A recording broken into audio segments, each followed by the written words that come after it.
Depuis quelques années, un phénomène socioculturel attire de plus en plus l'attention, le kidulting. Ce terme, contraction de kid et adulte, désigne le fait pour des adultes d'adopter des comportements, des loisirs et des centres d'intérêt traditionnellement associés à l'enfance. Les franchises comme Harry Potter, Disney ou encore le succès des jouets et des jeux vidéo auprès des adultes illustrent cette tendance. Selon une étude récente, plus de la moitié des adultes interrogés avouent acheter des jouets pour eux-mêmes, contribuant à un marché en pleine croissance. Mais au-delà des chiffres, le kidulting soulève des questions profondes sur la maturité, la responsabilité et le besoin d'évasion dans une société en mutation. Dans ce podcast, nous allons explorer les origines, les causes, les bénéfices, ainsi que les risques de ce phénomène, afin de mieux comprendre ce que signifie être adulte aujourd'hui.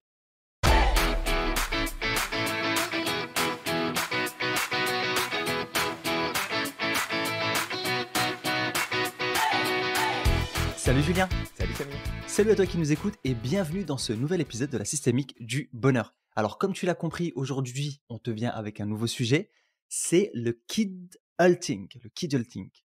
Absolument. Alors ce terme-là, on va peut-être commencer par le définir et surtout à lui donner une origine. Alors Samir, peut-être que tu peux faire un petit clin d'œil Ouais, justement à une créatrice de contenu qui a inspiré ce sujet pour nous aujourd'hui et qui nous a donné l'envie d'explorer ce phénomène à travers en particulier un objet spécifique. exactement.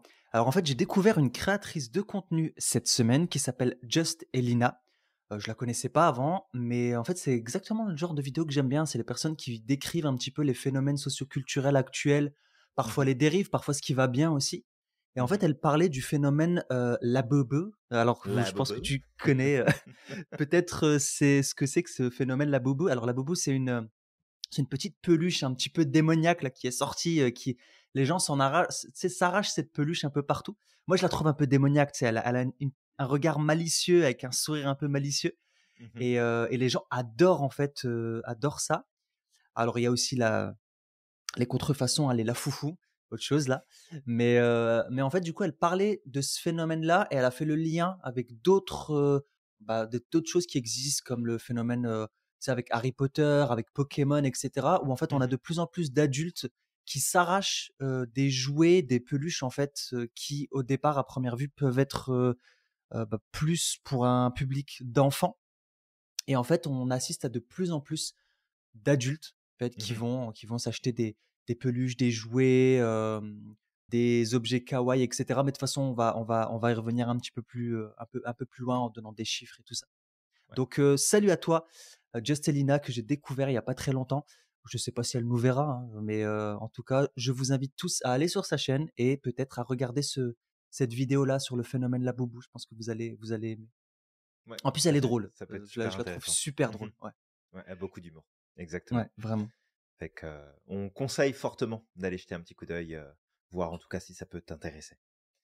Fait que ce Totalement. terme, le terme kidult, donc c'est vraiment cette contraction, comme je te le disais au tout début, entre le mot kid et adulte, ça désigne vraiment une personne adulte qui entretient des intérêts qui normalement, traditionnellement, sont associés à l'enfance, avec des passe-temps rappelant les jeux, les dessins animés, les jouets.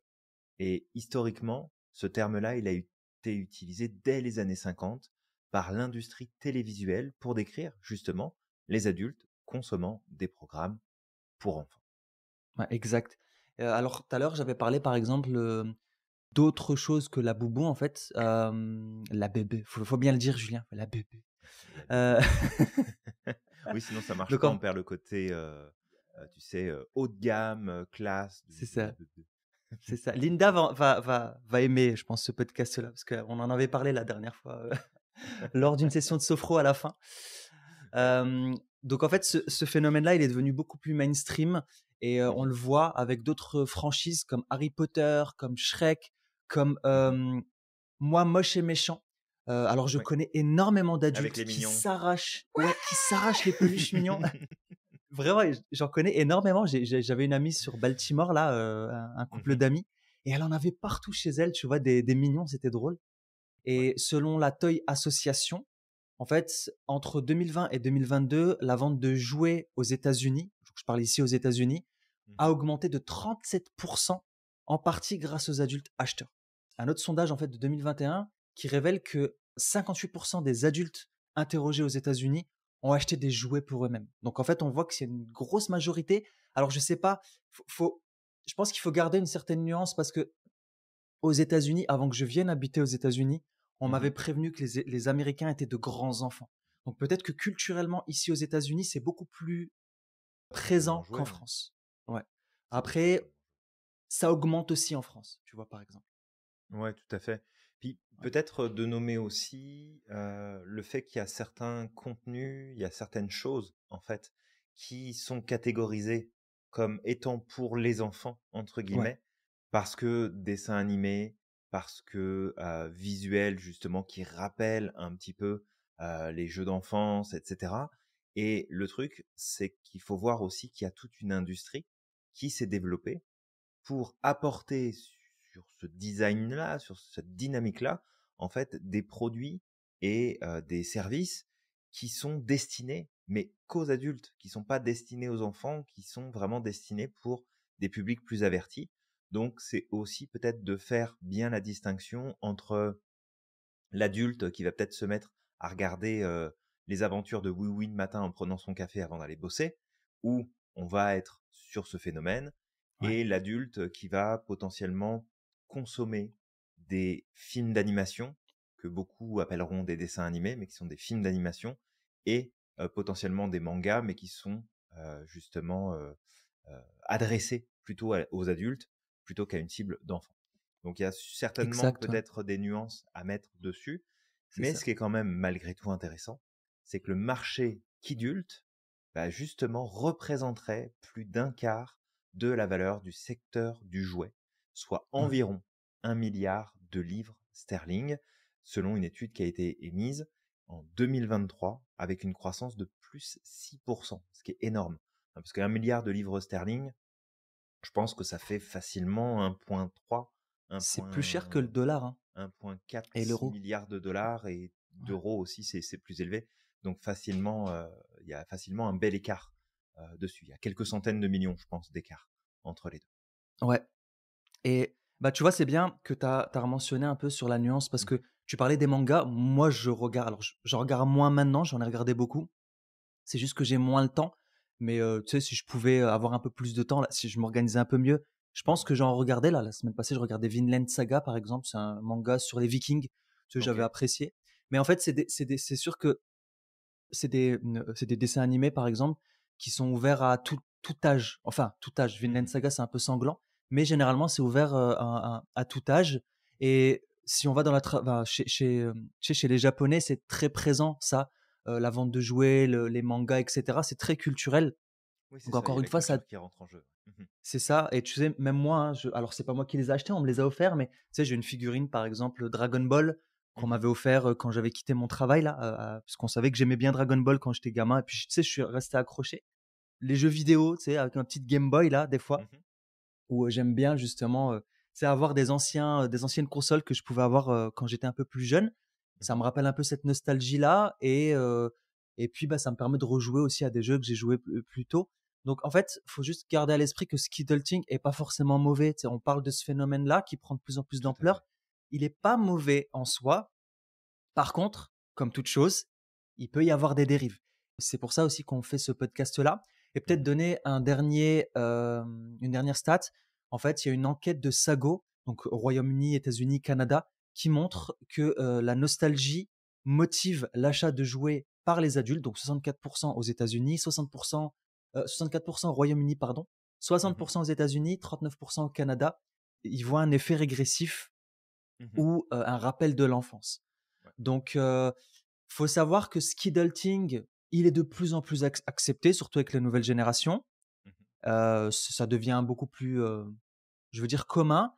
Alors qu'il y a 10 ans, peut-être même 20 ans, un adulte qui avait des jouets, qui avait des figurines chez lui, qui regardait des dessins animés, ça pouvait être hyper, hyper, hyper mal vu, voire même quelque chose d'irresponsable. Voire même les jeux vidéo. Les jeux vidéo, c'est pareil. Il y a Ouais, encore tout à fait. quelques années, un adulte qui joue aux jeux vidéo, c'était perçu comme bah, c'est Bah, un c'était gamin pas en fait, hein, c'est concevable. Ouais, tout à fait. ouais, c'était pas concevable. Irresponsable, pas fiable et cetera. Ouais, ouais, complètement, Ouais, complètement. Alors après, c'est ça. la problématique reste toujours en place. C'est Ouais. aussi des effets négatifs, justement, de cette dynamique-là, qui peut être le signe, bah, de différentes difficultés, mais on va s'en parler un petit peu plus loin. Quelques exemples peut-être de typiques de kidulting qu'on peut retrouver. Il y Mmh. a la collection des jouets rétro, des figurines, des blind box, des Lego par exemple, où bah, on a des compétitions, on a des collections, il y a des reventes, il y a d'ailleurs des éléments qui valent une véritable fortune parce que il suffit que tu aies un- une figurine toujours dans sa boîte d'origine parce que la production s'est arrêtée, parce qu'il n'y en a plus beaucoup sur Mmh. le marché, parce que tu l'as jamais ouverte, parce qu'elle est en parfaite condition. Et en fait, ça peut valoir des milliers, des dizaines de milliers, parfois des centaines de milliers de dollars ou d'euros selon ce que tu as dans le placard. Donc il y a aussi tout un phénomène de collection et une économie qui tourne autour de ça. Il y a tout ce qui est le loisir classique, comme les jeux de société, qui a quand même un gros succès chez les adultes, où finalement, là où on achetait peut-être il y a quelques années de ça, des jeux de société en tant que parent pour bah, les enfants, pour les occuper, pour avoir des activités familiales, où finalement le jeu de société est devenu un jeu qui est continué à être utilisé par les enfants qui grandissent, qui font des soirées entre potes, qui font des soirées entre collègues et qui font finalement des soirées entre parents où ils s'éclatent aussi justement avec des jeux de société qui deviennent véritablement des jeux pour adultes. On va avoir aussi donc la consommation d'animation ou de séries jeunesse, voire des films animés adultes, un petit peu comme on disait. Alors toujours pareil, il y a le côté culturel, où finalement, bah, si tu as un intérêt pour la culture, que ce soit japonaise ou coréenne, bah, tu vas naturellement te rapprocher de ces contenus-là automatiquement. Mais tu as aussi bah, des créateurs de contenu vraiment qui vont travailler. Je ne peux pas mettre de côté, par exemple, les studios Ghibli qui vont produire des très grosses productions finalement cinématographiques avec des films d'animation qui vont s'adresser à la fois aux adultes, mais aussi pour certains, plus pour les enfants, qui vont avoir en fait toute une dynamique, je pense, qui est quelque part facilement comparable à ce que Disney peut produire quand il produit des films ou qui produit des dessins animés, qui passent des messages spécifiques, qui parlent de problématiques de la société, mais qui peuvent s'adresser à des enfants comme à des adultes. On peut faire des rapprochements, même si c'est pas du tout le même monde et pas du tout les mêmes créations, mais on peut rapprocher sur certains points. Il y a tout ce qui va être mode vestimentaire, où il va y avoir des t-shirts imprimés avec des cartoons, des accessoires sympas, mignons, des bijoux un peu colorés, des formes colorées, etc. Et puis des modes de vie, comme visiter des parcs à thème régulièrement. Tu parlais de Disney, tu parlais du parc Astérix, il y en a plein d'autres. Et de le faire, nous, en tant qu'adultes, sans qu'il y ait d'enfants avec nous. Que Ouais. finalement, on se rend compte que bah peut-être aujourd'hui, on n'a plus besoin de se dire oh ben on va à Disney, c'est pour emmener les enfants. Bah non, en fait, on a le droit d'y aller aussi en tant qu'adulte et puis de s'éclater parce qu'on aime l'environnement, on aime l'ambiance, on aime les parcs, on aime les manèges, etc. Et que finalement, bah est-ce que tu sais quand on regarde ça, est-ce que c'est la société qui évolue et qui fait qu'on est des adultes beaucoup moins responsables qu'à l'époque? Est-ce qu'on est beaucoup plus ouvert à nos ressentis, à nos perceptions et à nos propres besoins? De quel côté on va? Quelle explication on peut donner? On ira peut-être chercher justement un petit peu plus loin avec ce podcast, tout ça. Ouais. Après, il y avait cette citation qui disait: «Les temps difficiles créent des hommes forts créent des temps heureux et les, temps heureux créent des hommes faibles». Donc je sais pas, hein, peut-être aussi que, tu sais, le fait Va qu'on a savoir. vécu, enfin on a eu le tu sais, pendant des années là, surtout en Occident, on a eu le strict minimum. On a un toit sur la tête, on mange 3 fois par jour, on peut même, goûter entre 2. Tu sais, il y a on a Oui, vécu c'est quand même, ça. je pense pour la plupart, l'abondance et tout ça, est-ce que ça a pas aussi, créé d'autres problèmes? D'ailleurs, on en a cité certains parfois où, Mhm. bah, les gens vu qu'ils n'ont pas de problème, ils s'en inventent. Donc je sais pas. Après c'est, je pense qu'on peut partir loin, philosophiquement dans ce truc-là, mais Tout à fait. mais c'est intéressant effectivement que tu le mentionnes et c'est drôle parce que tu sais, moi, il y a je le redis, mais les t-shirts là, par exemple, des t-shirts avec, je sais pas moi, tu sors avec un t-shirt Dragon Ball, Mhm. je sais pas moi, Naruto, One Piece, et cetera. Et vraiment, il y a encore peut-être 10 ans, 15 ans, alors j'ai dû travailler aussi sur mon authenticité, par exemple pour moi et m'accepter, mais je Mhm. l'aurais jamais fait, tu vois? Parce que c'était la honte, en fait. C'était souvent la honte parce que les autres te jugeaient, «Ah punaise, tu sais, il a un t-shirt de dessin animé, etc. Mmh. Pas pour tout le monde, mais tu avais des remarques, alors que maintenant c'est beaucoup plus commun. Je vois des adultes de 40 ans, des adultes de plus, c'est des fois qui portent des t-shirts, ou qui vont jouer à Pokémon, tu sais, avec leur téléphone ici, Pokémon Go. Je Mmh. sais pas si les gens jouent encore à ça, mais Je saurais pas te quand dire. ouais, je Mais sais que quand je il suis y a eu arrivé tout aux un phénomène en États-Unis tout cas. Mmh. ouais, quand je suis arrivé aux États-Unis, à un moment, tu sais, je connaissais pas beaucoup de monde. Je me suis dit: «Vas-y, je vais installer Pokémon Go». Je vois plein de gens y jouer. Si ça se trouve, tu sais, ça va permettre de rencontrer des gens que je connais pas, de Ouais, te façon random. connecter et puis ouais, tout à fait. Et il y avait des events et je te jure, je voyais des adultes de 60 ans, en fait, avec le truc qui venaient, tu sais, autour des fontaines et tout, parce qu'il y avait des Pokémon rares et tout. Et je disais: «Mais punaise, mais ça, j'ai jamais vu ça en France, c'est trop drôle». Et après aux États-Unis, c'est une autre mentalité, c'est un peu différent aussi. Mmh. Mais c'est ouais, c'était Bah, une ambiance bon enfant. il y avait eu la même chose au Québec et puis, enfin même au Canada de manière générale.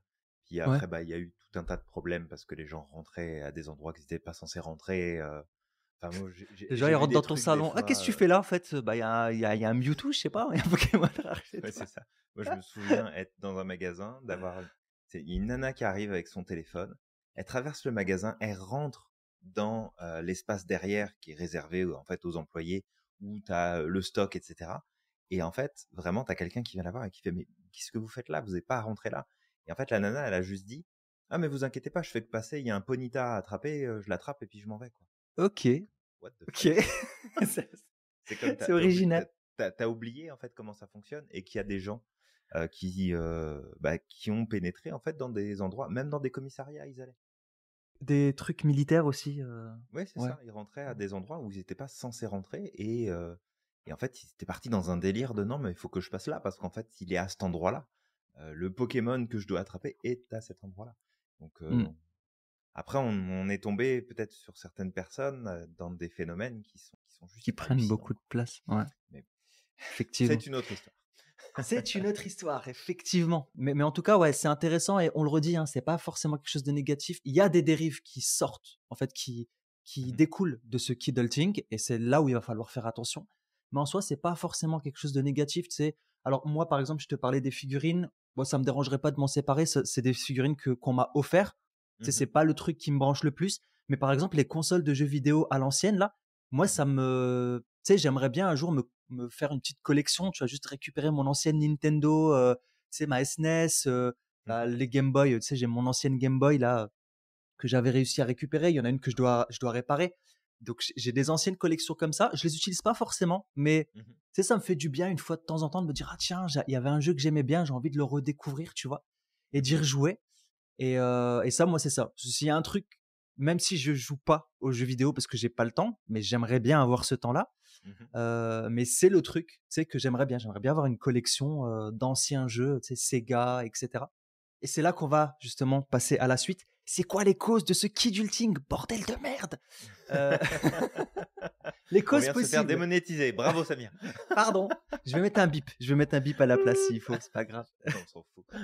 Julien, il s'en fout. Je m'en fous de me faire des mots. De toute façon, c'est pas comme si on gagnait de l'argent avec nos vidéos sur YouTube pour le moment. Non, Voilà. non, puis de toute On façon, monétise pas encore. c'est pas le but.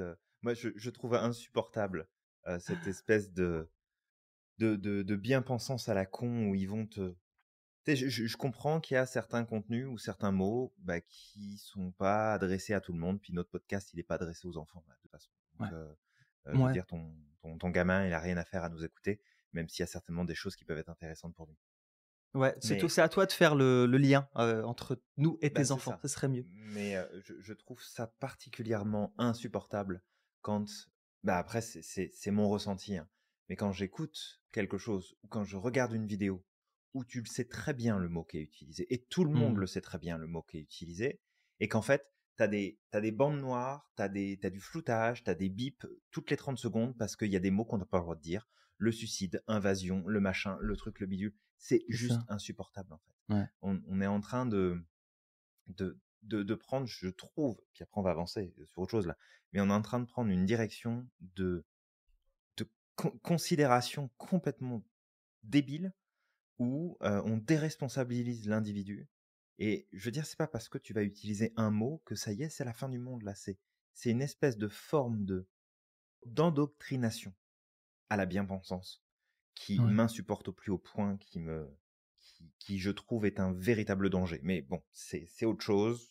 On n'est pas là pour réagir là-dessus. On va continuer. Fait Ouais. qu'on était sur les causes possibles, Les causes possibles, justement, ouais. de ce kidulting. Fait que, premièrement, il y a ce qu'on a évoqué, la nostalgie, l'autopréservation émotionnelle qui va avec. En fait, ce qu'on sait, c'est que le retour à des objets ou à des activités d'enfance peut permettre alors de se détendre, de s'évader, mais de faire face parfois à la complexité du quotidien. C'est une forme de self-care psychologique, une recherche de confort. Mmh. Et il y a cette cause-là, mais on en parlera après justement des effets négatifs et Ouais. des effets problématiques que ça peut représenter. Parce que, en fait, si durant l'enfance ou durant des périodes vraiment critiques de la vie d'une personne, il y a des choses qui n'ont pas été satisfaites, il y a des choses qui n'ont pas été validées, ben en fait, ça peut venir réactiver des besoins identitaires et qui vont essayer de se satisfaire à travers ça. Mmh. Et on a vu une explosion justement de ce phénomène-là, euh, de ces situations-là, entre autres avec la pandémie, pendant la Covid, où du fait qu'on était isolé, du fait qu'on était dans un stress ambiant global, qu'il y avait de l'incompréhension, qu'il y avait des injustices, qu'il y avait des limitations qu'on n'avait jamais connues, en fait, pour la plupart d'entre nous, et que du coup, on se retrouvait sous pression, bah, c'est ressorti. Mais ce côté nostalgie et autopréservation, peut-être, j'ai envie d'en parler tout de suite, c'est que il faut prendre en compte la place que ça prend et dans quelle mesure ça t'éloigne de tes obligations personnelles, de tes obligations d'adulte, de tes engagements personnels d'adulte et de ta responsabilité. Parce que avoir du plaisir à connecter avec ces activités, ces objets, ces dessins animés, etc., je crois pas profondément parlant que c'est un problème. Ouais. Je pense plus que c'est une dérive comportementale si elle vient à prendre trop de place et qu'elle est symptomatique d'un problème beaucoup plus profond de maturité émotionnelle, de stabilité, d'équilibre psychologique et émotionnel, ou finalement, si ça vient à prendre trop de place, c'est peut-être parce qu'il y a quelque chose qu'il faudrait régler et qu'il faudrait prendre en charge dans ta vie d'adulte pour que tu puisses retrouver un équilibre. Donc, C'est ça. mais on s'en reparlera plus après, mais je veux faire le lien tout de suite avec ça, ce côté nostalgie et autopréservation émotionnelle. Attention à la place que ça prend, c'est très important. Ouais, exactement. En fait, c'est ça le truc, c'est que ce sentiment de nostalgie, cet accès à ces jouets, et cetera, en fait, comme tu dis, Julien, ça nous ramène à l'enfance et en fait, le cerveau va sécréter certaines hormones, comme par exemple de la dopamine qui est un neurotransmetteur du plaisir qui est lié à la motivation et donc en fait, quand tu touches cet objet ou ce jouet, en fait, ton cerveau va libérer, justement cette hormone de la récompense. En fait, c'est une récompense.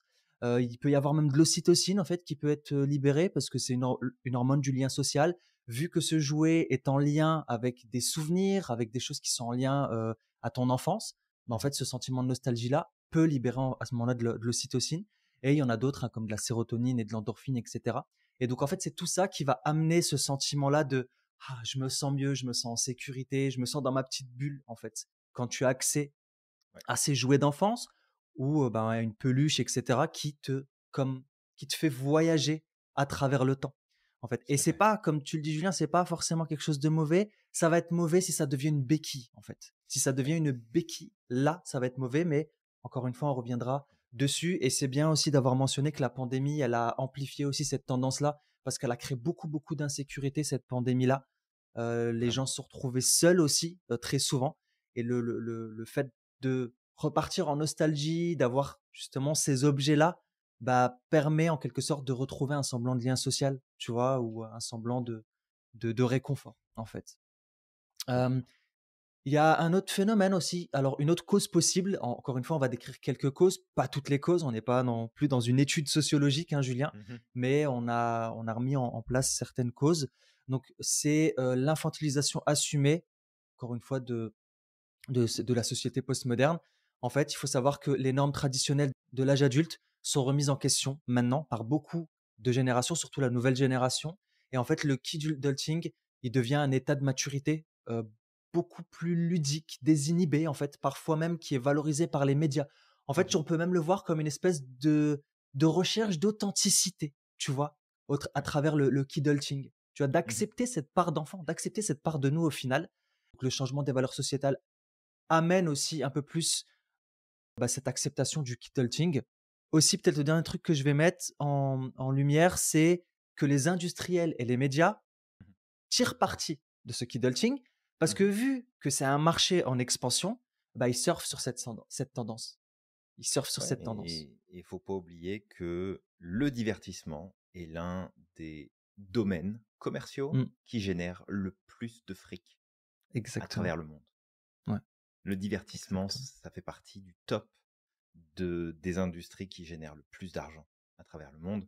Donc clairement, qui vont pas fermer la porte à voir des adultes qui s'intéressent justement à plus de diversité dans les formes de divertissement et donc qui vont continuer de fournir ça et clairement renforcer la tendance. Autre point aussi qu'on peut amener, du coup, c'est difficultés d'accès au statut d'adulte classique. Euh, En fait, que ce soit la pression économique qu'on vit depuis maintenant plusieurs années, les incertitudes, logement, carrière, tout ça, en fait, ça décale les jalons traditionnels de l'âge adulte, poussant même les plus jeunes à vouloir avoir des enfants beaucoup plus tard et à retarder, en fait, le moment où ils vont avoir des enfants. Donc tout ça, ça remet quelque part en question justement comment on accède au statut d'adulte, d'avoir un boulot, d'être posé, d'avoir acheté sa maison, sa voiture, d'avoir un chien, une femme, des enfants, etc. Ça pousse certains vers des petites victoires symboliques, comme des objets kawaii, dont tu parlais, Mmh, Samir, justement ouais, tout à l'heure. Ces des petits objets objets mignons, mignons, des petits trucs sympas, c'est des petites têtes d'animaux un peu arrondies sur des porte-clés, des ce genre de labébés, choses. Et des souvenirs d'enfance. les Donc en fait, doodle, pardon, oui, je viens de penser à Doodle. et en fait, c'est ça le truc, c'est que il y a plusieurs facteurs à prendre en compte et faut pas prendre le raccourci du oh oui, en fait, on est juste sur des générations qui sont beaucoup moins responsables, qui sont moins ceci, qui sont moins cela. En fait, non, il y a trop de choses à prendre en compte.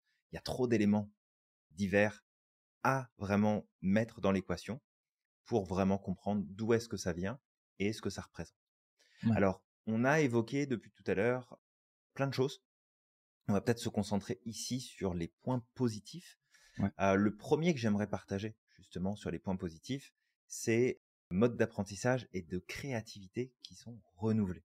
Des approches comme Philosophy for Children montrent que maintenir des qualités enfantines, comme la curiosité ou le questionnement, aide en fait à mieux vivre en tant qu'adulte. Donc, être connecté à ça, être connecté à cette part de nous et lui donner un peu plus de place, en fait, ça nous aide à progresser. Ça nous aide à remettre en fait en question les modes de fonctionnement que nos parents, nos grands-parents, nos arrière-grands-parents ont pu avoir. Alors, on voit plein de choses aussi se passer aujourd'hui. Tout ce qu'on a remis en question depuis ces dernières décennies, on est peut-être en train de faire marche arrière sur pas mal de points en se disant mais on a Ouais. été bête de se dire que c'était ça qui allait nous rendre heureux, que c'était ça qui allait nous épanouir, que c'était ça qu'il fallait faire. Donc il y a un revirement au niveau de la société qui se produit, c'est très bien, ça s'ajuste. Mais il y a aussi ça, ce chemin qu'on prend de reconnecter avec des choses plus en lien avec l'enfance, qui nous aident à questionner la vie d'adulte, le monde d'adulte, et se dire, mais finalement, est-ce que on a raison d'essayer de fonctionner comme ça en tant qu'adulte? Est-ce qu'on n'a pas un autre moyen de fonctionner? Donc, ça a son intérêt à ce niveau-là. Effectivement, Julien, justement, le kidulting peut nous reconnecter à notre créativité. Très souvent, notre créativité peut être liée aussi un petit peu à notre, tu sais, à notre part d'enfant, en fait. Tu sais, parce que très souvent, là, la pensée très rigide, et cetera, très cognitif, qui est généralement relié à l'adulte, tu sais, on le colle très souvent sur, cette part d'adulte, en fait, Mhm. elle peut nous empêcher d'avoir accès à cette créativité. Donc le kidulting peut nous aider à ça. Il y a aussi un point positif, c'est la gestion émotionnelle à court terme, Julien. Mhm. Ça peut être un moyen efficace de gérer ses émotions sur le court terme. Là, je vis une difficulté, là, sur le moment, c'est difficile à accepter. En fait, le fait de réavoir accès à cette nostalgie, ces espèces d'objets d'enfance, etc., là, tout de suite, ça peut Mhm. m'aider à me calmer, à me sentir mieux. Mais par contre, sur le long terme, c'est une stratégie qui va pas être efficace et même qui peut être destructrice. Tout à fait. Donc ça, c'est un point important à garder à l'esprit. Mais comme passer par la bouffe, passer par l'alcool, passer par la drogue, Ouais, passer par la drogue, ouais, ça va être la effectivement. même chose. Ça C'est peut exactement ça. compenser à un moment donné, mais ça sera pas suffisant pour que ce soit efficace sur le long terme. C'est Donc ça, et faites c'est très bien attention. Mmh. de le garder à l'esprit parce que justement, toi qui nous écoutes, si tu as quelqu'un autour de toi dans ta famille qui tombe dans les extrêmes du kidulting, bah, au moins, j'espère en tout cas, parce que peut-être pas, mais Mmh. j'espère que ça te permettra peut-être de moins juger cette personne-là et de comprendre que peut-être que ces stratégies qu'elle a mis en place, bah, c'est un moyen de répondre à un besoin là. On l'avait déjà dit, mais si on répond pas à un besoin de façon positive, inconsciemment, notre système va y répondre de façon négative par des stratégies qui vont pas forcément être positives sur le long terme. Et bah, peut-être que cette personne-là, elle passe par des stratégies justement qui lui permettent là maintenant de Mmh. survivre, de tenir face à la difficulté, mais sur le long terme, ça va être dévastateur. Et à ce moment-là, peut-être de l'aider plutôt que de la critiquer, parce que si tu la critiques, tu l'aides pas, tu l'emprisonnes dans son schéma de pensée.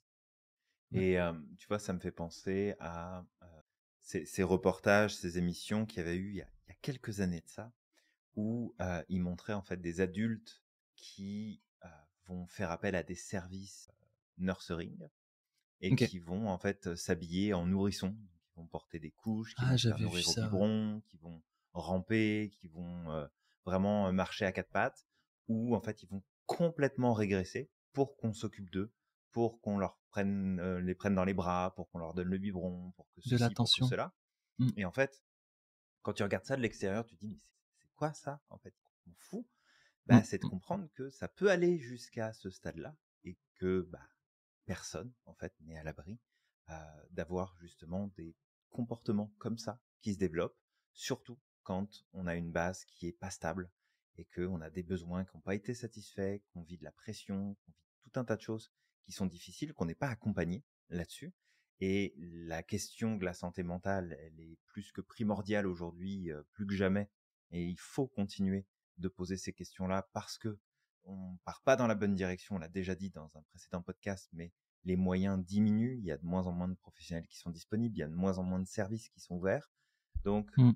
ces phénomènes-là, c'est pas demain la veille qu'on va les voir disparaître et que ça peut aller jusqu'à ce stade-là. Mais là, clairement, on n'est plus sur du kidulting. Je pense qu'on est passé sur un autre niveau de problématique parce que là, on arrive sur des comportements qu'on peut nommer comme déviants, qui sont pas forcément dangereux pour les personnes ou pour l'entourage, mais qui clairement sont le signe, le signal fort, criant qu'il y a quelque chose qui fonctionne pas, qui est pas stable, où la Mm. personne, elle a des besoins qui devraient ne pas s'exprimer de cette manière-là. Donc, Ouais. c'est pas un signe de maturité, c'est pas un signe de stabilité. Il y a le stress, réduire le stress, qui va rentrer en jeu aussi dans les points positifs. Ça peut aider à diminuer l'anxiété, ça peut stimuler la bonne humeur, ça peut permettre de relâcher la pression. Il n'y a rien de mal à se poser devant un dessin animé, devant la télé à 40 ans et à décider de manger des petits gâteaux devant la télé si tu fais ça une fois de temps en temps. Parce Ouais. que il y a un dessin animé que t'aimes bien, parce que il y a un truc qui est sorti que t'as envie de voir, parce que t'as pas envie de te prendre la tête ce soir-là, c'est normal. Mais Ouais. attention, est-ce que la normalité devient finalement une habitude? Et si ça devient une habitude, là, c'est un autre problème. Alors justement, le dernier point positif que qu'on voit, il y en a peut-être certainement d'autres, c'est bah, Mhm. l'expression de cette authenticité, cette facilité d'exprimer son authenticité. Une personne qui, en tout cas, accepte en fait cette part d'elle-même, ce kidulting, parce que ben je sais pas moi, la personne elle aime les parcs d'attractions et puis elle y va et puis il y a pas de problème, je m'amuse, j'aime jouer aux jeux vidéo et je l'assume. Je porte un t-shirt Naruto ou peu importe Dragon Ball et c'est Mhm. ok, j'aime ça. Bah ça peut être aussi bah voilà justement le fait que bah ça fait partie de moi, c'est une part de ma vie qui m'a construit, qui fait un peu la personne que je suis aujourd'hui et je l'accepte, j'accepte de le mettre en valeur et c'est ce que c'est une partie de ce que je suis. Alors voilà, une partie entre guillemets de ce que je suis parce que c'est une partie de mon histoire. Et ça, c'est une chose positive. On valorise l'authenticité à l'Institut Merlin. Justement, c'est ce qu'on dit très souvent. Ce qui est très important, c'est justement de développer cette authenticité, d'accepter qui on est. Encore Ouais. une fois, faire le tri, parce que des fois, il y a des gens qui sont hyper chiants et qui te disent ça fait partie de mon authenticité. C'est pas vrai. Peut-être qu'il y a aussi des mécanismes. C'est juste casse-burne, c'est tout. Voilà, tu es juste casse-burne. Et peut-être qu'il faut que tu travailles sur des mécanismes parce que ça fait pas partie réellement de ton authenticité, mais c'est des mécanismes de défense. Ouais. Mais voilà, ça peut être quelque chose de positif de ce point de vue-là. D'accord. Et moi, j'aime ça quand je vois quelqu'un qui accepte certaines choses, tu sais, voilà, qui accepte de mettre un peu de couleur, qui accepte de se mettre un t-shirt One Piece et puis de sortir comme ça et de s'amuser, ou même un, ça n'a rien à voir, mais je le ferai certainement parce que ma fille me fait mettre des nœuds en ce moment. Tu sais, les petits nœuds papillons là sur le truc. À Mais chaque fois, elle bientôt prend tu vas ses arriver nœuds, elle avec me du les met. vernis, Samir. En tutu, peut-être même robe de princesse, mais j'aime quand je vois des papas, tu sais, qui s'en battent les notes complètement et qui, tu sais, pour faire plaisir à leur fille, etc., ben, tu sais, vont Mmh. s'habiller, vont mettre du rose, du maquillage, etc. Et moi, je trouve que c'est très positif, tu vois. Ça permet d'être soi et de s'accepter pleinement et de vivre la vie avec beaucoup plus de couleurs et beaucoup plus de bonheur. Donc, mais maintenant, on va partir de trip parce que je parle trop là, donc faut que je me Mais non, calme. mais non, mais non. Je ne me contrôle pas. On va parler peut-être des risques et des dérives possibles. Parce que ça va être important. Et parmi les risques et les dérives possibles, Julien, ça peut amener des traits ressemblant au syndrome de Peter Pan. Ça ne veut pas dire que Mmh. que les personnes qui Que tombent la dans les nuit tu extrêmes. sors et que tu donnes de la cocaïne aux enfants pour qu'ils te suivent dans le parc d'à côté. Aïe, aïe, aïe, aïe, aïe, Julien. Ah! Aïe, aïe, aïe, aïe, Ah! aïe. Donc voilà, ça veut pas forcément dire que tu as un syndrome de Peter Pan, mais tu peux avoir des traits qui ressemblent si tu tombes dans les extrêmes. Encore une Mmh. fois, on parle des extrêmes, ok? Les traits qui peuvent ressortir, ça peut être un évitement des responsabilités, Julien t'en a parlé. Ça peut être un signe que la personne, en fait, elle veut éviter les responsabilités. Elle veut éviter de se responsabiliser également vis-à-vis Mmh. d'elle-même. Il peut y avoir une recherche constante de plaisir immédiat au détriment des projets à long terme. Ça peut être aussi un comportement ou des centres d'intérêt uniquement centrés sur l'enfance, c'est-à-dire que tu connais Mmh. peut-être quelqu'un, peut-être ou pas, une personne qui tous ses centres d'intérêt sont centrés sur l'enfance. Il n'y a pas de centres d'intérêt qui sont en lien avec ben, la vie d'adulte, tu vois. Ça peut aussi être une peur de l'engagement et ou d'instabilité émotionnelle. Et ça, c'est des traits qui sont très présents dans le syndrome de Peter Pan, mais que tu peux retrouver chez des personnes qui sont parties dans l'extrême de ce phénomène de skidulting. Ouais, tout à fait. Merci, Samir pour, cette introduction justement sur le syndrome de Peter Pan. On va retrouver justement cette notion de confusion identitaire dans ce phénomène-là. En fait, c'est à force de mélanger les codes adultes et enfants, certaines personnes peuvent avoir du mal avec, bah, ce qu'on pourrait appeler les étapes traditionnelles, le travail, la famille, et cetera. Donc, Mm. exemple, le cas de la personne qui se dit être xénogenre, qui s'identifie en fait à une fée, à un troll, à n'importe quel autre personnage d'un monde fictif, d'un Mhm. monde surnaturel, qui lui permet en fait de fuir le monde actuel parce que bah, la personne estime que les humains sont mauvais et qu'en fait bah, on va préférer s'identifier à quelque chose de différent et potentiellement une représentation d'un personnage, d'un cadre, finalement, d'une créature qui pourrait remonter à des histoires dans notre enfance.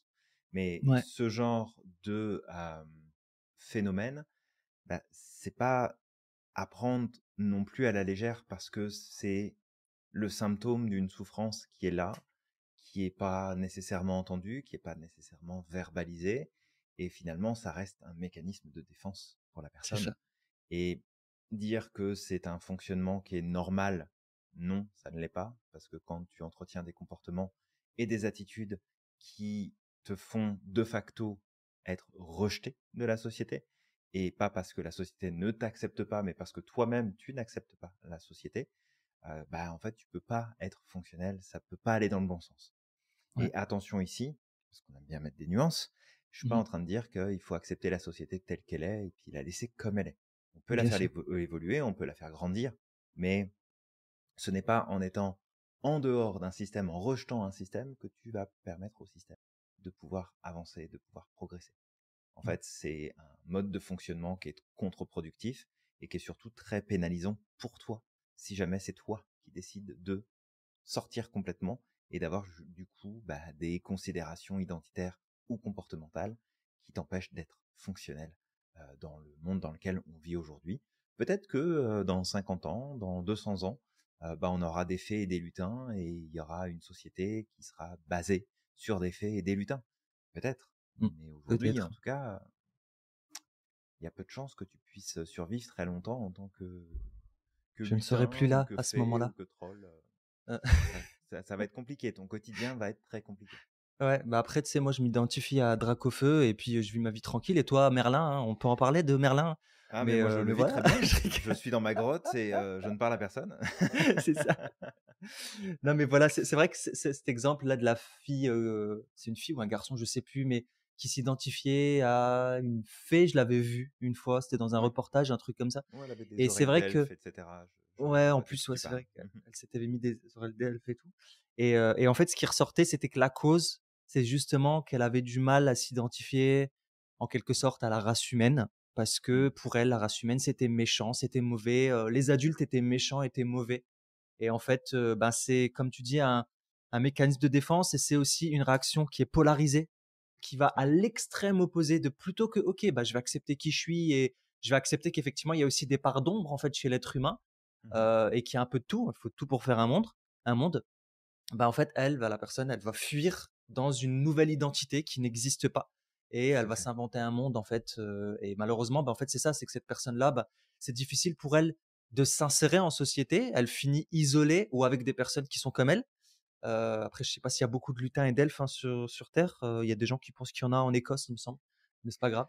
Bah, J'ai jamais vu. Heu, le, le souci, c'est effectivement ça, c'est elle va s'isoler, c'est déjà ça, cette personne, et par isolement, elle va tomber dans un cercle vicieux, en fait, qu'on mmh, appelle une échelle d'inférence. Et dans ouais, son échelle d'inférence, elle va en fait confirmer par le fait qu'elle est en dehors et que les autres ne prêtent pas attention à elle, ne la c'est considèrent ça, pas, ne la valident pas, qu'en fait, c'est tous des cons et que du coup, elle a encore plus raison finalement d'être dans ce mode de fonctionnement. Et c'est c'est ça. vraiment des dynamiques qui sont pathologisantes, comme j'aime les appeler, parce qu'en fait, c'est à la fois une conséquence comportementale et une espèce de d'adaptation en décalage par rapport à la société, Mmh, mais que c'est pas seulement une conséquence, ça devient aussi une cause du malaise. Et du coup, c'est le malaise qui crée enfin, c'est la conséquence d'un malaise qui va elle-même générer des conséquences pour créer encore un autre malaise qui vont renforcer ces mêmes conséquences. Et après, on est sur une boucle infinie de renforcement. Et ça peut vraiment poser beaucoup. ouais, Donc, faut, faut voir que ce terrain-là, du kidulting, n'est pas que tout rose. Il y a aussi des mmh, choses qui sont risquées. Il y a aussi des problèmes qui peuvent ressortir. Et entre autres, on a évoqué justement ce problème de dépendance aussi. Parce qu'on peut ouais, devenir dépendant justement à tout ça. Et ouais, finalement, ne plus être capable d'être fonctionnel sans ces points de repère, sans ces éléments, sans ces routines-là. Et que quand on en arrive à ce stade-là, c'est qu'il y a un souci. c'est Et que ça. là, il faut envisager d'être accompagné, d'être suivi, d'être guidé, en fait, dans une meilleure gestion des émotions, des ressentis, des perceptions, de l'image de soi. Il y a beaucoup de choses qui peuvent être à travailler dans tout ça. Ouais, c'est ça et comme on l'avait dit tout à l'heure, hein, ça peut venir de plein de causes, mais ça peut aussi beaucoup venir de l'enfance parce qu'il y a eu, un manque, en fait, à un moment ou l'autre et ce retour à l'enfance, en fait, est peut-être je sais pas, hein, mais c'est peut-être une un moyen de réparer quelque part ce qui a manqué, en fait, ce qui a manqué dans l'enfance et c'est pour ça que là, ça va être important d'avoir un suivi. Moi, je pense plus mais on va en parler après. Je vais pas aller trop vite, hein, Julien, parce que là, je vais trop vite. Je spoil. Alors peut-être le dernier point et risque, en fait, le dernier risque qu'on voit par rapport aux dérives, ça peut être bah, justement cette évasion excessive. Bah, encore une fois, qui va amener, encore une fois, cet isolement, cette dépendance, mais aussi qui va bloquer ou ralentir la maturation. En fait, le processus de maturité en fait de la personne et ça va nuire à sa vie sociale ou à sa vie professionnelle. Et je me rappelle de cette personne xénogenre là, de souvenir, je crois qu'elle n'avait pas d'emploi et tout ça. Ça peut être très difficile. Je veux dire de s'insérer en société avec, avec cette manière de voir les choses, en fait. Heu, donc et avec ses comportements. Merci Samir pour ça. Donc Je t'en maintenant, prie. on va parler des conseils pour tirer le meilleur du kidulting sans y perdre pied. La Mmh. première chose, c'est face à l'auto-préservation émotionnelle.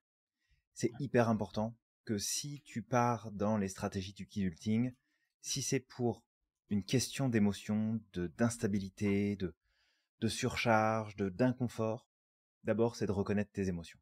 Ça c'est vraiment hyper important. Faut que tu prennes le temps de reconnaître tes émotions, de les nommer. Je vais radoter, puisque ça fait plusieurs fois que je le dis dans différents podcasts. Éduque-toi et augmente ton vocabulaire pour être en mesure de nommer correctement tes émotions. Ne pas savoir nommer son émotion et son ressenti, c'est une des causes principales qui fait qu'on n'arrive pas à le gérer. Tant que tu ne peux pas le nommer, tu ne peux pas le gérer. Donc, reconnais tes émotions et travaille à bien nommer tes émotions. Mmh. Utiliser la nostalgie pour te ressourcer, c'est pas un souci.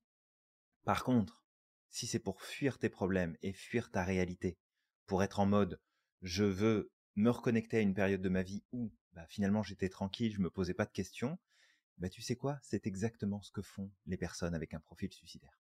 C'est Mmh. exactement ça qu'ils font. C'est qu'ils s'enferment dans une version de leur monde interne où le seul moment où tout allait bien dans leur vie et où rien n'était remis en question, c'était leur enfance, ou des périodes spécifiques de leur enfance, et ils finissent par voir le monde réel et l'avenir comme de toute façon sans issue, et qu'il n'y a rien qui changera, et que le retour en arrière est impossible. Donc, ça amène malheureusement souvent à passer à l'acte. Donc, nostalgie, oui. Si tu trouves un moyen de te ressourcer, de te reposer, de lâcher prise, pourquoi pas, mais faut pas que ce soit une échappatoire et faut pas que ça te pousse à fuir tes problèmes. Et ça, c'est valable pour jeux vidéo, pour les activités de loisirs plus enfantines, que ce soit, je sais pas moi, des dessins animés, des mangas, de tout ce que tu veux. Faut vraiment faire attention. Et bien évidemment, le conseil qu'on peut te donner par rapport à tout ça, c'est de t'éduquer, pardon, là-dessus, mais c'est aussi de te faire accompagner si tu sens que tu en as besoin. D'accord? Parce que c'est pas en passant par des palliatifs que tu vas réussir justement à progresser. Tu vas faire que ralentir la problématique et peut-être même finir par l'augmenter parce que tu contribueras à maintenir la boucle négative. Donc, fais-toi accompagner si jamais tu as besoin. Merci Julien, pour ça et justement par rapport à l'accompagnement, je pense que là, de ce point de vue-là, bon nous on parle de coaching principalement, on parle aussi un peu de thérapie parce que parfois on a aussi des thérapeutes qui viennent se former chez nous. Mais là, pour le coup, je pense que la thérapie sera beaucoup plus intéressante pour toi, peut-être avec un coach à côté ou un coach thérapeute. Ça peut être intéressant d'avoir, un coach Un thérapeute, conseiller. quelqu'un qui a des casquettes différentes, mais un coach seul, je pense pas qu'il pourra, travailler, avec toi sur ce sujet. Ça dépend de la problématique. Ouais, tout à fait. Ouais, ouais. Hem, Ensuite, la deuxième chose, ça va être d'éviter la fuite des responsabilités. En fait, si au travers du kidulting, tu évites justement le fait de te responsabiliser, Mhm. de tes responsabilités même au quotidien en règle générale, ben en fait, là, c'est le signe que c'est un gros problème et que peut-être qu'il va falloir que tu travailles sur ça également avec quelqu'un, hem, parce qu'à un moment ou l'autre, ça va te bloquer. Voilà, ça va finir par te bloquer, tu vas t'isoler, tu vas pas pouvoir t'insérer en société, tu vas pas pouvoir faire ta vie avec quelqu'un parce que justement, tu es constamment dans ton monde et la personne en face de toi, elle a besoin aussi justement qu'elle puisse faire face avec toi aux défis que la Mhm. société, tu sais, aux défis de la société en fait et pour ça, bah, il faut se comporter aussi comme un adulte à ce moment-là. Tout à fait. Hem Et puis, justement, cette fuite des responsabilités peut être révélatrice du tu sais, du fait que tu ne réponds peut-être pas suffisamment positivement à tes besoins ou à tes valeurs. Mhm. D'accord? Donc ça peut être intéressant à ce moment-là de mettre à jour tes valeurs identitaires et tes besoins identitaires. Là, ça peut se faire avec l'aide d'un coach, ça peut se faire aussi avec l'aide d'un thérapeute, peu importe. Mais ça Tout à peut être fait. intéressant à ce moment-là de dire, OK, regarde, qu'est-ce qui me pousse, qu'est-ce qui fait que j'ai ce comportement-là? OK, bah, en fait, j'ai ce besoin qui sont importants pour moi. Et Mhm. aujourd'hui, j'arrive pas à répondre à ses besoins de façon positive. J'arrive pas à me responsabiliser vis-à-vis de mes besoins. Donc, qu'est-ce que je fais? Je trouve une béquille. Cette béquille, c'est de passer par des jouets, c'est de passer par ce monde de mon enfance, etc., de cette évasion-là. Et le truc, c'est que, OK, ça t'apporte, aujourd'hui, ça répond à tes besoins. Là, maintenant, ça te fait du bien, ça te sécurise, mais ça ne te sécurise pas sur le long terme. Et du coup, tu rentres dans une espèce de boucle de, à chaque fois que je vis une difficulté, je dois répondre à mes besoins, je retourne dans ces comportements-là qui vont venir répondre à ce besoin immédiatement, mais qui vont m'entretenir dans une problématique. Donc, à ce moment-là, le fait de mettre à jour ces besoins, de les connaître et aussi tes valeurs et de mettre en place des stratégies, ça va te permettre de te responsabiliser pleinement et de pouvoir avancer dans la bonne direction. Autre conseil par rapport à tout ça, merci Samir, c'est de Mmh. se dire qu'on peut utiliser le kidulting pour stimuler la créativité. Mmh. Fait que si tu l'utilises pour augmenter ta créativité, faire beaucoup plus preuve d'intelligence pratique, de connecter des éléments ensemble, de penser différemment, c'est d'élargir ta manière de réfléchir, dans ce cas-là, ça peut être une véritable force. Ouais. Si jamais, encore une fois, tu sens que il y a peut-être de la créativité derrière, mais que c'est aussi une forme de fuite, encore une fois, dans ce cas-là, fais-toi accompagner, refais de la clarté, revois la situation où tu es. Mais le kidulting, encore une fois, ça peut être super intéressant si c'est utilisé de la bonne façon. C'est ça. Et peut-être là, justement, Samir, je ne sais pas si tu veux en parler, mais Ouais. c'est de voir que il faut se responsabiliser dans cette utilisation. Fait que Ouais. Samir, je ne sais pas si tu veux justement donner les Ouais, précisions là-dessus. alors peut-être avant d'arriver là, c'est que, tu vois, par rapport à la créativité, ce qui est intéressant, ça m'arrive, moi, pour activer ma créativité, de passer par la nostalgie. Alors pas forcément la nostalgie, mais de me reconnecter à des moments clés de ma vie. Pas forcément l'enfance, ça peut être il y a 2 ans, ça peut être, il y a 10 ans et cetera. Et juste, tu sais, d'aller regarder des photos, d'aller regarder des vidéos, en lien avec un lieu, tu vois? Mhm. De me reconnecter à cette émotion, à tout ce que j'ai pu vivre là-bas et cetera. Et généralement, en fait, le fait de me connecter à cette émotion-là, ça stimule ma créativité et je suis beaucoup plus efficace après pour écrire, par exemple des posts, ou des choses comme ça. Et j'aime passer par l'émotion et j'aime que dans mes posts ou dans mes écrits, ça fait passer une émotion, une expérience, en fait, que la personne peut s'identifier aussi et vivre cette expérience-là. Mhm. Donc, c'est vraiment pour le dire, pour certains, ça va être l'enfance. Moi, comme tu dis, il n'y a pas forcément de période définie. Ça peut être il y a 2 ans, ou ça peut être il y a 5 ans. Ça peut être vraiment, c'est des périodes de ma vie, en fait. Mais voilà, vraiment de dire que si tu es pas dans les dérives extrêmes du kidulting et que tu l'utilises à bon escient, tu sais que Mhm. tu es, disons, stable de ce point de vue-là, que tu es équilibré, ben en fait, ça peut être hyper puissant pour toi et ça peut être un levier, en fait, dans ta créativité, dans ce que tu vas, dans ton innovation aussi, c'est dans ta capacité à innover, parce que la créativité est en lien avec l'innovation. Et d'ailleurs, Mhm. les enfants sont très forts pour innover. Ils t'imaginent des trucs parce qu'ils sont pas encore, tu sais, Tout à fait. pollués par Pas cet esprit formaté. d'adulte, Mhm. par ces peurs que peuvent avoir les adultes de qu'est-ce que vont dire les gens, etc. Et en fait, les enfants, des fois, tu discutes avec des gamins, ils te sortent des trucs, tu dis, mais punaise, c'est une idée révolutionnaire que tu me sors là, tu vois. Et bah, de se connecter à cette part d'enfant de nous peut être un moteur énorme. Mais encore une fois, faut que ce soit fait de façon équilibrée, qu'on tombe pas dans les extrêmes. Et justement, cette responsabilisation, maintenant, on va partir sur la responsabilisation.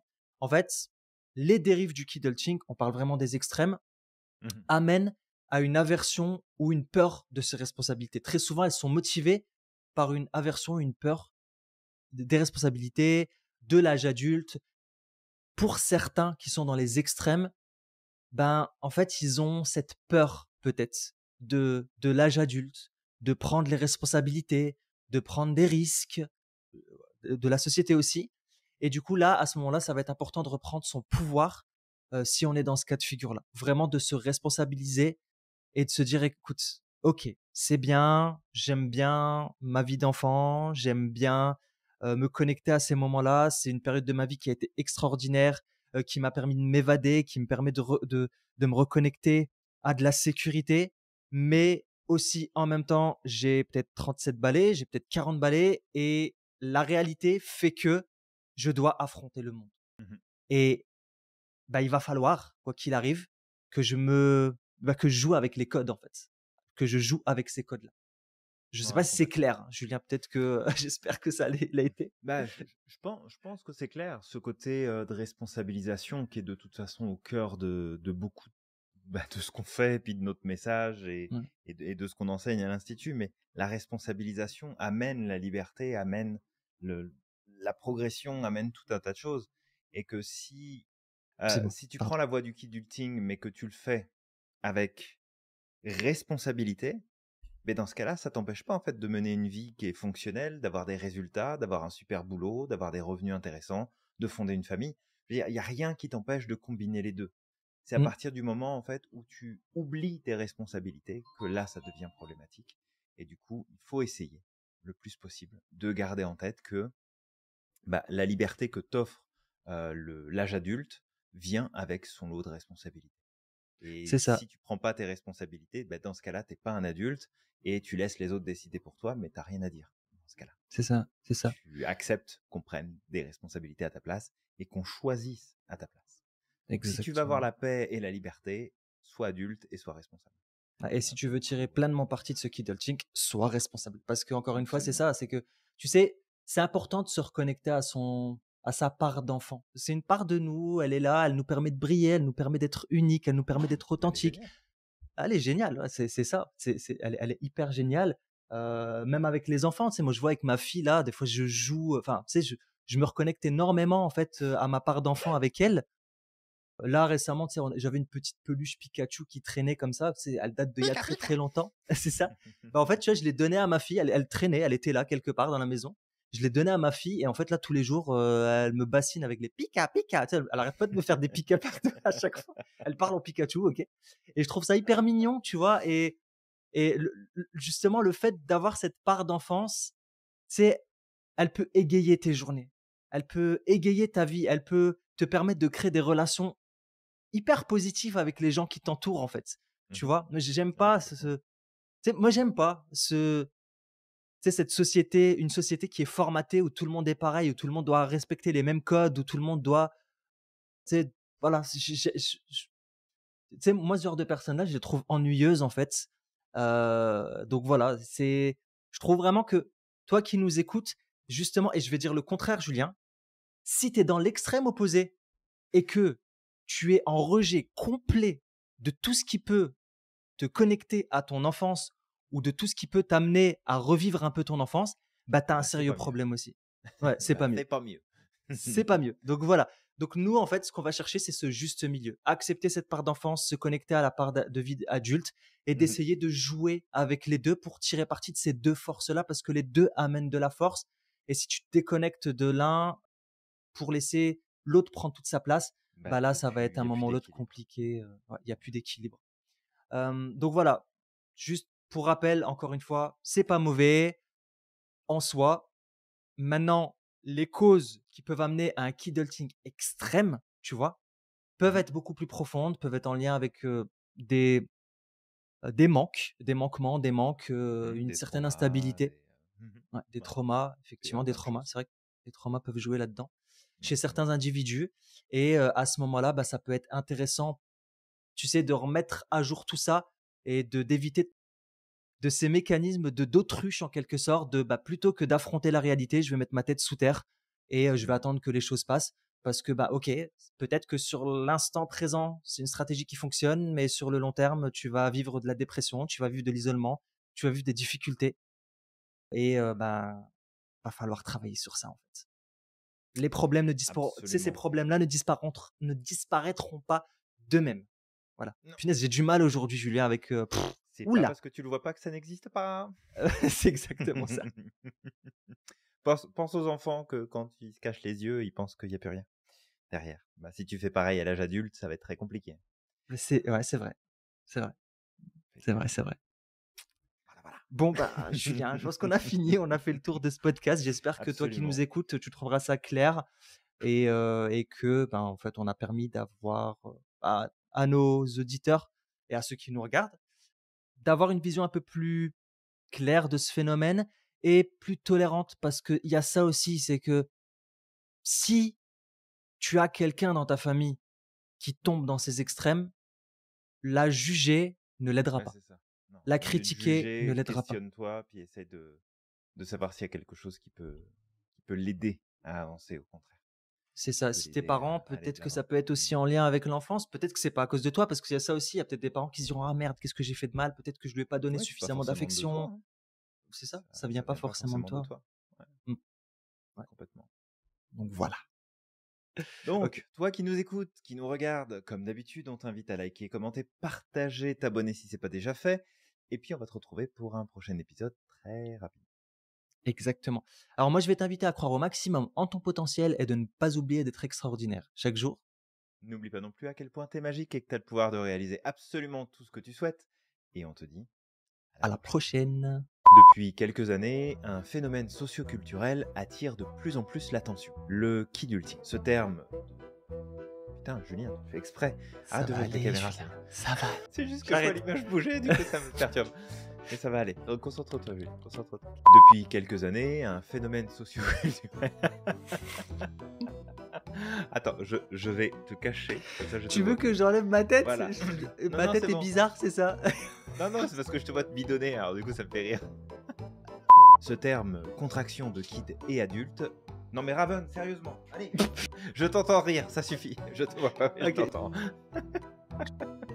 Elle coupe le micro. Ce terme, contraction de kid et adulte, désigne... Je crois qu'on est mal barré là. Tu vas aller sortir un petit coup, respirer?